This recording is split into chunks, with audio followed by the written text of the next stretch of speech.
আসসালামু আলাইকুম বন্ধুরা, কেমন আছেন? আশা করি আল্লাহর রহমতে ভালো আছেন। আমরাও ভালো আছি আলহামদুলিল্লাহ। চলে আসলাম আরেকটি নতুন ভিডিও নিয়ে। সবাইকে ভিলেজ বাংলা কুকিং এর পক্ষ থেকে স্বাগত। আজকে রান্না করব মুরগির মাংস, একটু আলু দিয়ে, বাচ্চারা খাবে। আর রান্না করব গুঁড়া মাছ, আলু আর ভেন্ডি দিয়ে চচ্চড়ি। আলুটা আমি কুচি কুচি করে কেটে ধুয়ে নিছি, ভেন্ডিটাও ধুয়ে পরিষ্কার করে নিছি। রান্না করতে চলে যাব। প্রথমেই আমি মুরগির মাংসটা রান্না করে নিব। তো কিভাবে রান্না করি সঙ্গে থাকুন। প্রথমে মুরগির মাংসটা বসাই দিব। কড়াইটা বসাই দিলাম। বিসমিল্লাহির রহমানির রহিম।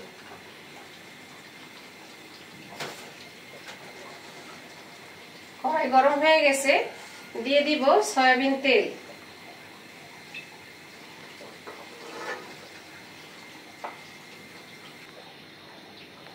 এখন দিয়ে দিব পেঁয়াজ।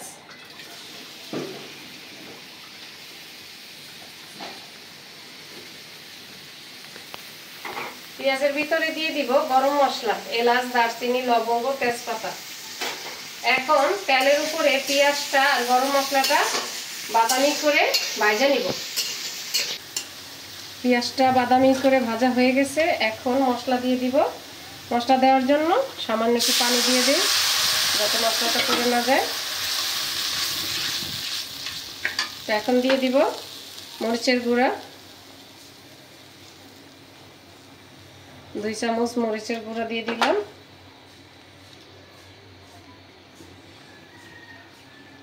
দেড় চামচ হলুদের গুঁড়া, 1 চামচ ধনিয়ার গুঁড়া, 1 চামচ জিরা গুঁড়া, পরিমাণ মতো লবণ, দিয়ে দিব আদা রসুন বাটা 1.5 চামচ, দিয়ে দিব 1 চামচ বাদাম বাটা। এখন সব মশলাগুলো ভালো করে কষাই নেব।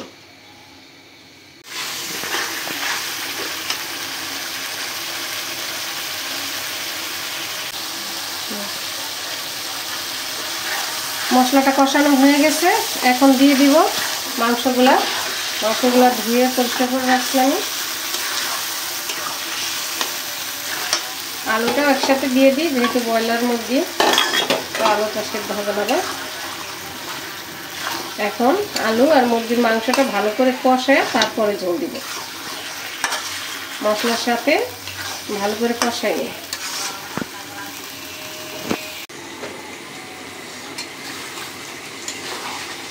মাংসটা আমার কষানো হয়ে গেছে। এখন ঝোল দিয়ে দিব। এর উপরে তেল চলে আসছে।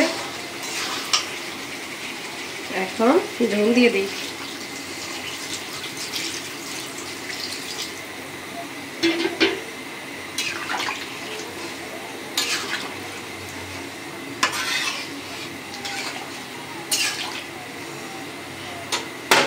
এখন দিয়ে দিব এটা কাঁচামরিচ ফ্লেভারের জন্য। এখন ঢাকনা দিয়ে ঢেকে দিই। ব্যাস,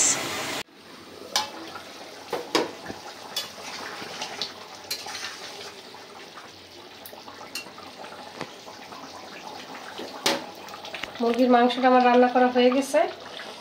এখন নামাই নিব। একটু ঝোল রাখবো, কারণ ঠান্ডা হলে আলুতে ঝোলটা টেনে নেবে। হয়ে গেছে আমার মুরগির মাংস রান্না কমপ্লিট। এখন গুঁড়া মাছ চচ্চড়িটা বসাই দিব। কড়াইতে আমি আলু কুচি কুচি করে কেটে নিছি, আলুটা দিয়ে দিলাম। এখন দিয়ে দিব পেঁয়াজ কুচি, দিয়ে দিব কাঁচামরিচ কুচি,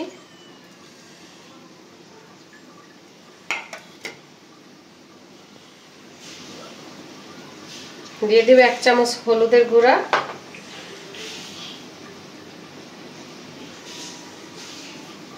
দেড় চামচের মতো মরিচের গুঁড়া,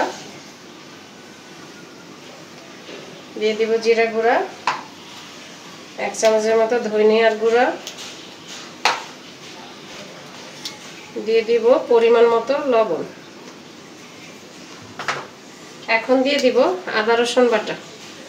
আদা রসুন একসাথে বেটে রাখছি, 1 চামচের মতো দিয়ে দিলাম। এখন দিয়ে দিব ভেন্ডি,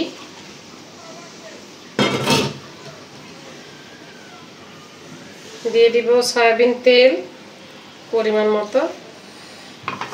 মশলা দেওয়া হয়ে গেছে, এখন আমি হাত দিয়ে মাখাই নিব।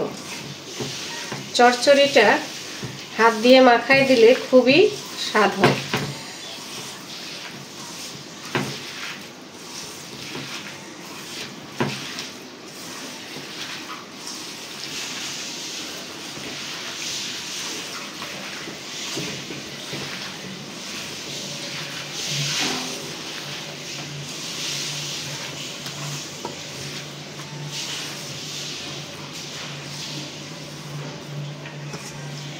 মাখানো হয়ে গেছে, এখন দিয়ে দিব গুঁড়া মাছগুলো।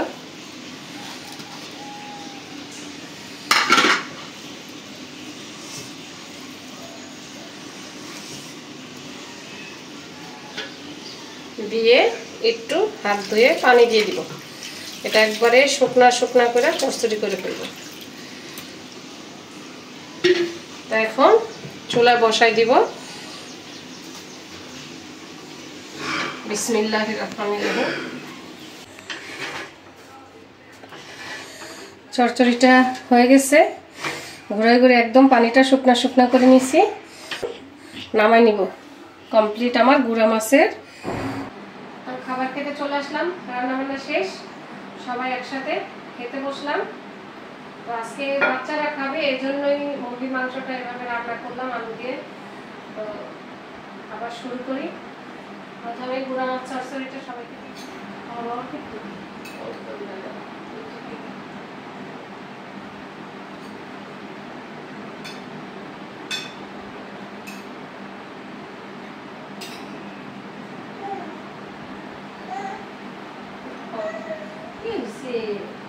আমি শুনেছিলাম খাবে নাকি আগে। বিসমিল্লাহ শাবাক।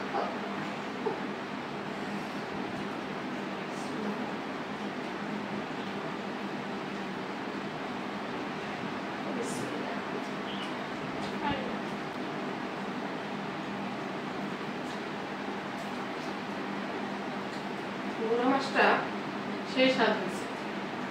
গুঁড়া মাছ যেভাবেই রান্না করি না কেন খুবই মজা হয়। গুঁড়া মাছের স্বাদে আলাদা। বড় মাছের তুলনায় গুঁড়া মাছগুলো পুষ্টিকর এবং খেতেও সুস্বাদু। আলু দিয়ে চচ্চড়ি করি বা পেঁয়াজ দিয়া বেগুন দিয়া চচ্চড়িটা মজাই হয়। সব বাচ্চাদের তো মুরগির মাংস দিয়ে দিছি, সবাই খাইতেছে। তো ফারহান, মুরগির মাংস কেমন হয়েছে আব্বু? তুই তো অনেক ভালো রান্না করছো, অনেক মজা, অনেক স্বাদ হয়েছে। এখন এসে করেছো মুরগিটাও অনেক মজা মুরগিও অনেক স্বাদ হয়েছে। তো সবাই তো খাবার দাবার খাওয়াইলাম, খাবার দাবার একটু একটু দেখাইছি। পর্যন্তই। সবাই সুস্থ থাকবেন, ভালো থাকবেন। দেখা হবে আবার পরের ভিডিওতে। সবাই আমার চ্যানেলটিকে সাবস্ক্রাইব করে দিবেন, লাইক কমেন্ট শেয়ার করে আমার পাশে থাকবেন। আল্লাহ হাফেজ। আল্লাহ হাফেজ। আল্লাহ হাফেজ।